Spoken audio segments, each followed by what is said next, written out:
ओम श्री परमात्मने नमः। एक अच्छे स्वास्थ्य और सुबह की मंगल कामना के साथ आप सभी का दिन शुभ हो।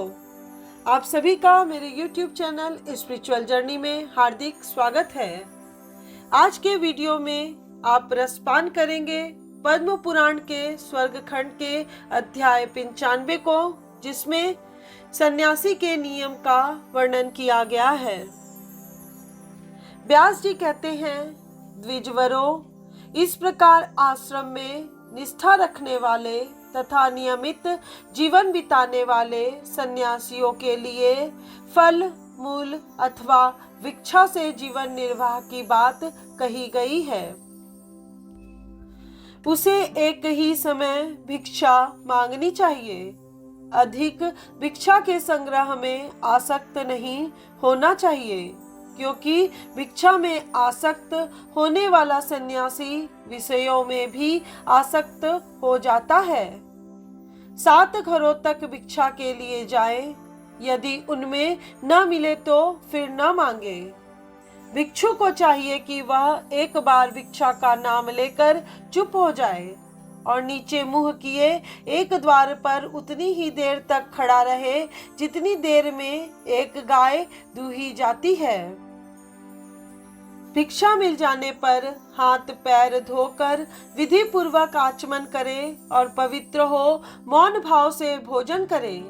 पहले वह अन्य सूर्य को दिखा ले, फिर पूर्वाभिमुख हो 5 बार प्राणाग्निहोत्र करके, अर्थात प्राणाय स्वाहा, अपनाय स्वाहा, समानाय स्वाहा, व्यानाय स्वाहा, उदानाय स्वाहा, इन मंत्रों से 5 ग्रास अन्न मुंह में डालकर एकाग्रचित्त हो 8 ग्रास अन्न भोजन करें। भोजन के पश्चात आचमन करके भगवान ब्रह्मा जी एवं परमेश्वर का ध्यान करें। तुम्बी, लकड़ी, मिट्टी तथा बांस, इन्हीं चारों के बने हुए पात्र सन्यासी के उपयोग में आते हैं, ऐसा प्रजापति मनु का कथन है। रात के पहले पहर में, मध्य रात्रि में तथा रात के पिछले पहर में विश्व की उत्पत्ति के कारण एवं विश्व नाम से प्रसिद्ध ईश्वर को अपने हृदय कमल में स्थापित करके ध्यान संबंधी विशेष श्लोकों एवं मंत्रों के द्वारा उनका इस प्रकार चिंतन करें। परमेश्वर संपूर्ण भूतों के आत्मा, अज्ञान में अंधकार से परे विराजमान, सबके आधार, अव्यक्त स्वरूप, आनंदमय, ज्योतिर्मय, अविनाशी, प्रकृति और पुरुष से अतीत, आकाश की भांति निर्लेप, परम कल्याणमय, समस्त भावों की चरम सीमा, सबका शासन करने वाले तथा ब्रह्म रूप हैं। तदनंतर प्रणव जप के पश्चात आत्मा को आकाश स्वरूप परमात्मा में लीन करके उनका इस प्रकार ध्यान करें। परमात्मा देव, सबके ईश्वर, हृदयाकाश के बीच विराजमान, समस्त भावों की उत्पत्ति के कारण आनंद के एकमात्र आधार तथा पुराण पुरुष श्री विष्णु हैं। इस प्रकार ध्यान करने वाला पुरुष भाव बंधन से मुक्त हो जाता है। जो समस्त प्राणियों का जीवन है, जहाँ जगत का लय होता है तथा मुमुक्ष पुरुष जिसे ब्रह्म का सूक्ष्म आनंद समझते हैं, उस परम व्योम के भीतर केवल अद्वितीय ज्ञान स्वरूप ब्रह्म स्थित है, जो अनंत, सत्य एवं ईश्वर रूप है। इस प्रकार ध्यान करके मौन हो जाए। यह सन्यासियों के लिए गोपनीय से भी गोपनीय ज्ञान का वर्णन किया गया है।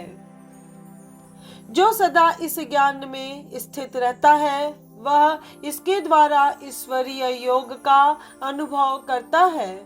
इसलिए सन्यासी को उचित है कि वह सदा ज्ञान के अभ्यास में तत्पर और आत्मविद्या परायण होकर ज्ञान स्वरूप ब्रह्म का चिंतन करे। जिससे भव बंधन से छुटकारा मिले।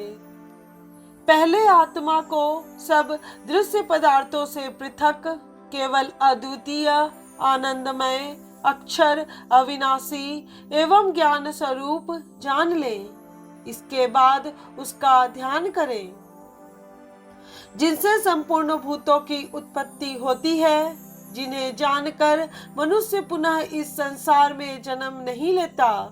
वे परमात्मा इसलिए ईश्वर कहलाते हैं कि वे सबसे परे स्थित हैं, सबके ऊपर अध्यक्ष रूप से विराजमान हैं। उन्हीं के भीतर उस शाश्वत, कल्याणमय, अविनाशी ब्रह्म का ज्ञान होता है, जो इस दृश्य जगत के रूप में प्रत्यक्ष और स्वरूप से परोक्ष है। वे ही महेश्वर देव हैं। सन्यासियों के जो व्रत बताए गए हैं, वैसे ही उनके भी व्रत हैं। उन व्रतों में से एक एक का उल्लंघन करने पर भी प्रायश्चित करना पड़ता है। सन्यासी यदि कामना पूर्वक स्त्री के पास चला जाए तो एकाग्रचित्त होकर प्रायश्चित करे। उसे पवित्र होकर प्राणायाम पूर्वक शांतपन व्रत करना चाहिए। गोमूत्र, गोबर, गाय का दूध, गाय का दही, गाय का घी और कुश का जल, इन सब को मिलाकर पी ले तथा उस दिन और कुछ भी न खाए। फिर दूसरे दिन 24 घंटे उपवास करे। यह 2 दिन का शांतपन व्रत होता है। शांतपन के बाद चित्त को एकाग्र करके शौच, संतोष आदि नियमों का पालन करते हुए वह कृच्छ व्रत का अनुष्ठान करे। यदि उपर्युक्त 6 वस्तुओं में से यदि गोमूत्र, गोबर, गाय का दूध, गाय का दही, गाय का घी और कुश का जल, ये 6 वस्तुओं में से एक एक को एक दिन खाकर रहे और 7वें दिन उपवास करे तो यह कृच्छ या महाशांतपन व्रत कहलाता है। तदनंतर आश्रम में आकर पुनः आलस्य रहित हो भिक्षु रूप से विचरता रहे। असत्य का प्रयोग कभी नहीं करना चाहिए, क्योंकि यह झूठ का प्रसंग बड़ा भयंकर होता है।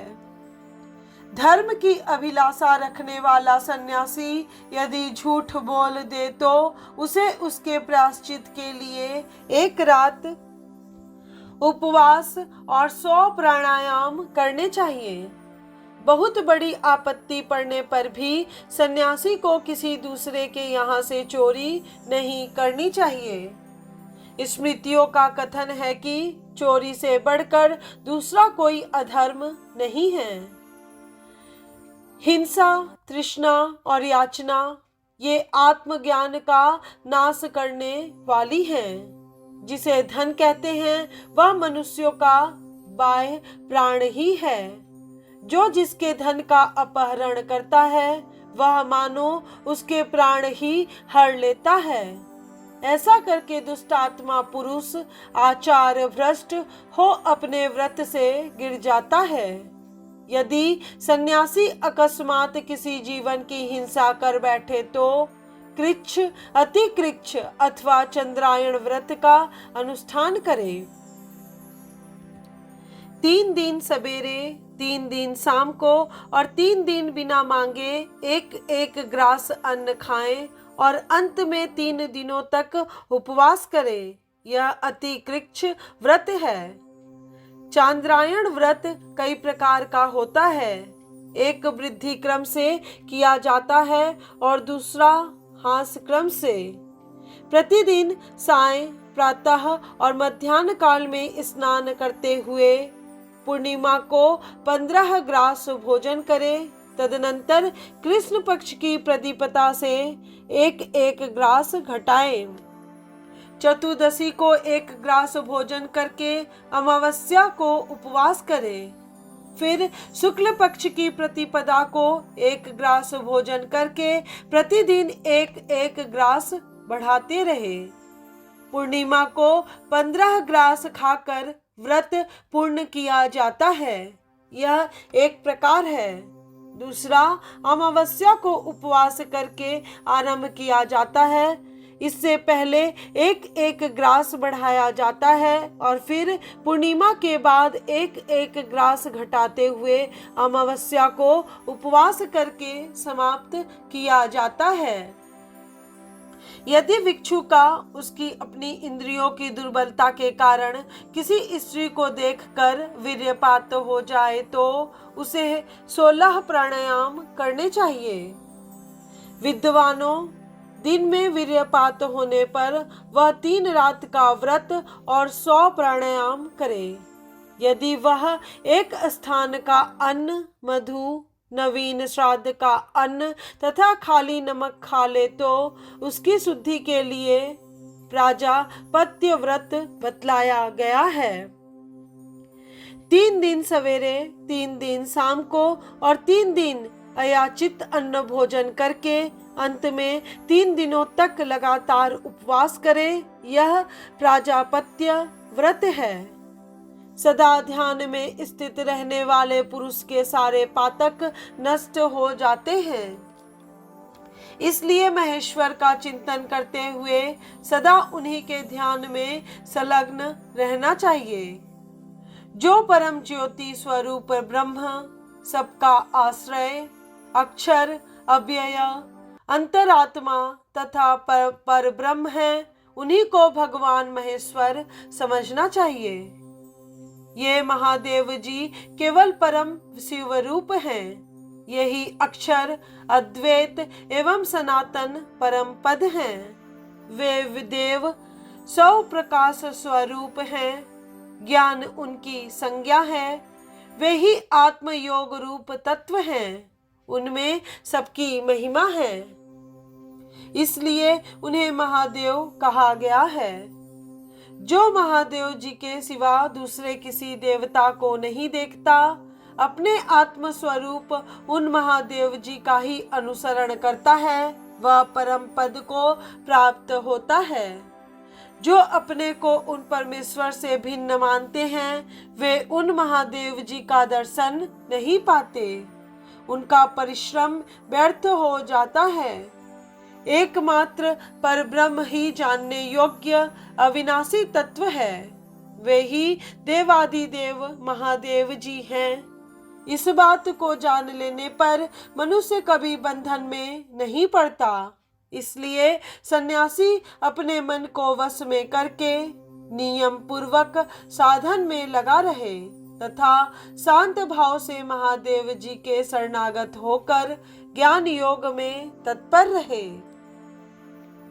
ब्राह्मणों, इस प्रकार मैंने आप लोगों से सन्यासियों के कल्याण में आश्रम धर्म का वर्णन किया।